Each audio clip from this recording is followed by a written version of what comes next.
Планирате отварање на дисперзирани пунктови за вадење лични документи во оние реони каде што граѓаните не ќе можат заради зафатени термини да го остварат ова право за замена на личните документи или пак да се пријават во некој друг реон каде што поне толку растеретено односно.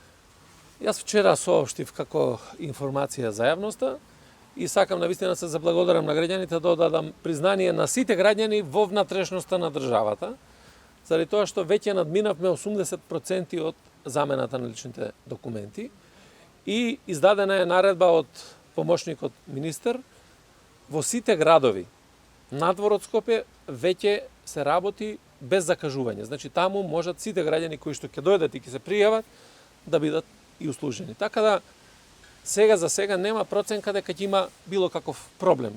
Иде таа добра динамика која што е.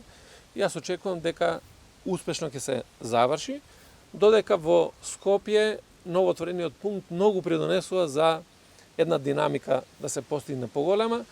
И тука, според проценките кои што ги имаме, навистина интензивна работа, како што е сега, во секој сегмент ќе допринесе да во наредните месеци, би рекол, месец-два, ги завршиме практично сите работи. Така да, ќе работиме интензивно, ние секојдневно ги анализираме работите на граѓани кои што пристапуваат да ги побараат личните документи, да остават податоци, и оние кои што се во производство, така да немаме состојба во која што не можеме да постигнеме да произведуваме. Напротив, мислам дека одиме со една добра динамика и во тој дел мислам дека сите граѓани кои што ќе бидат заинтересирани ќе можат да си извадат лични документи.